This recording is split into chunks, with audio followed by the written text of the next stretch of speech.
একটা কথা বলি শোনো।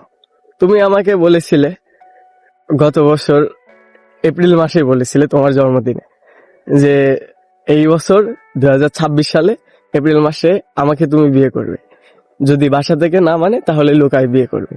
অথচ বাসাতে তুমি কিছুই বলো নাই, তোমার ফ্যামিলিকে জানাও নাই।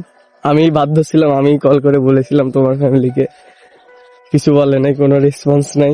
তুমি উল্টা আমাকে দোষ দিলা, তারপরে আমি কিছু মনে করি নাই।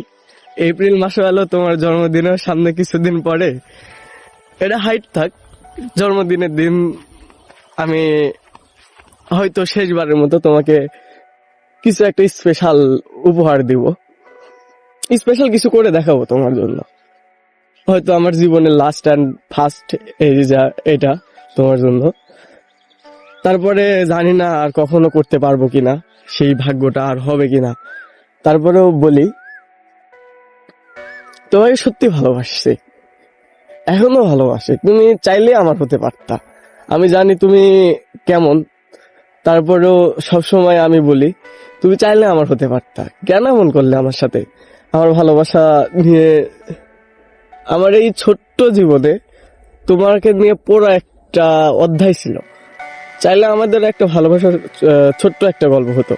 আমি বলতেছি না সবার মতো আমাদের বিশাল একটা গল্প হোক, ছোট্ট একটা ভালোবাসার গল্প হতো। কিন্তু তুমি চাইলে না, আমাকে তুমি ভালোবাসলে না, আমার কাছে আসলা, তুমি চলে গেলা। কেন এমন করলা? আমি সবসময় বলি, কেন এমন করলা তুমি?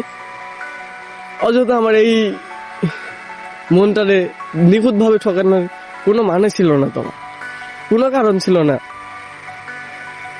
তুমি ভালোবাসতে না পারলে তাহলে কেন আসলা, কেন স্বপ্ন দেখাইলা আমারে, কেন ভালোবাসা শিখাইলা? একটা কথা মিলাই নিও তুমি, একটা সময় তুমি আসবে আমার কাছে, আসবেই, আমার কথা মনে পড়বে। আমি তোমাকে সত্যি কথা ভুলতে পারবো না কখনো। এত পরিমাণ তোমাকে ভালোবাসি, আমি কখনো ভুলতে পারবো না।